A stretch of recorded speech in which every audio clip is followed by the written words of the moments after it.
కేసీఆర్ రంగంలోకి వచ్చి రావడంతోనే కీలక వ్యాఖ్యలు చేశారు. ఎమ్మెల్యేగా ప్రమాణ స్వీకారం చేసిన అనంతరం బీఆర్ఎస్ ఎమ్మెల్యేలు ఎమ్మెల్సీలతో ఆయన సమావేశమయ్యారు.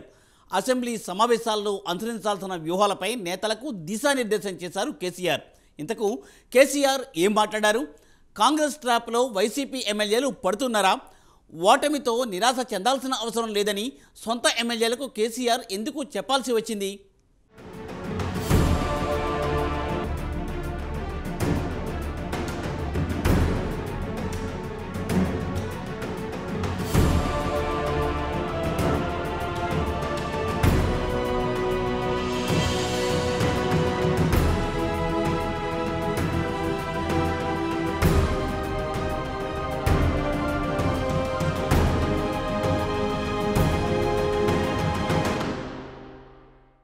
మొత్తానికి మాజీ సీఎం కేసీఆర్ జనంలోకి వచ్చారు. అసెంబ్లీ ఎన్నికల తర్వాత తుంటి ఎముకకు గాయమై ఇన్నాళ్లు ఇంటికే పరిమితమైన కేసీఆర్ తాజాగా ఎమ్మెల్యేగా ప్రమాణ స్వీకారం చేశారు. అనంతరం బీఆర్ఎస్ ఎమ్మెల్యేలు ఎమ్మెల్సీలతో ఆయన సమావేశమయ్యారు. ఈ సందర్భంగా లోక్సభ ఎన్నికల్లో విజయం సాధించేందుకు వ్యూహరచనతో పాటు అసెంబ్లీ సమావేశాల్లో అనుసరించాల్సిన వ్యూహాలపై నేతలకు దిశానిర్దేశం చేశారు కేసీఆర్. ప్రజల ఆకాంక్షలకు అనుగుణంగా 10 ఏళ్ల పాలనను చేశాం. బీఆర్ఎస్ మాత్రమే తెలంగాణ ప్రయోజనాలను కాపాడుతుంది. ఓటమితో నిరాశపడాల్సిన అవసరం లేదని కేసీఆర్ పేర్కొన్నారు.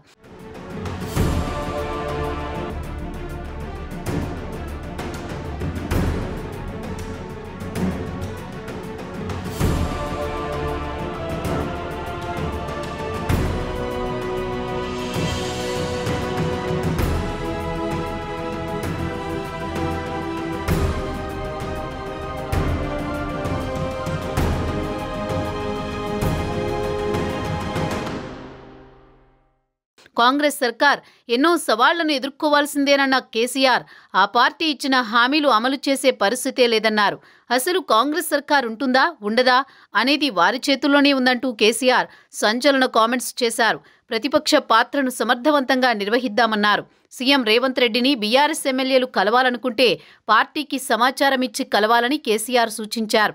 మంచి ఉద్దేశంతో సీఎంను కలిసినా బద్నాం చేసే ప్రయత్నం జరుగుతోందని, కాంగ్రెస్ ట్రాప్లో నేతలు పడకూడదని వారిని హెచ్చరించారు. అసెంబ్లీ బడ్జెట్ సమావేశాలకు ఎమ్మెల్యేలంతా సిద్ధంగా ఉండాలన్నారు.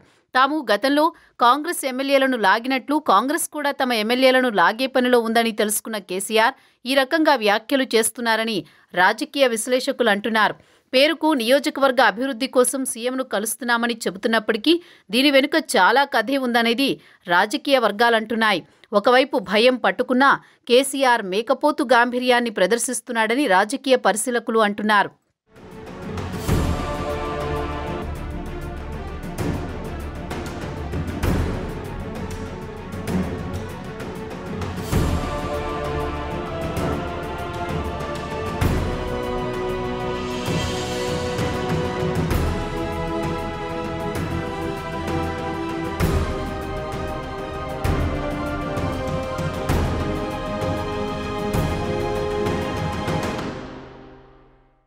పార్లమెంటు ఎన్నికల్లో బీఆర్ఎస్ 1-2 సీట్లు కూడా రావని జరుగుతున్న ప్రచారంపై కేసీఆర్ వారికి ధైర్యం చెప్పారు.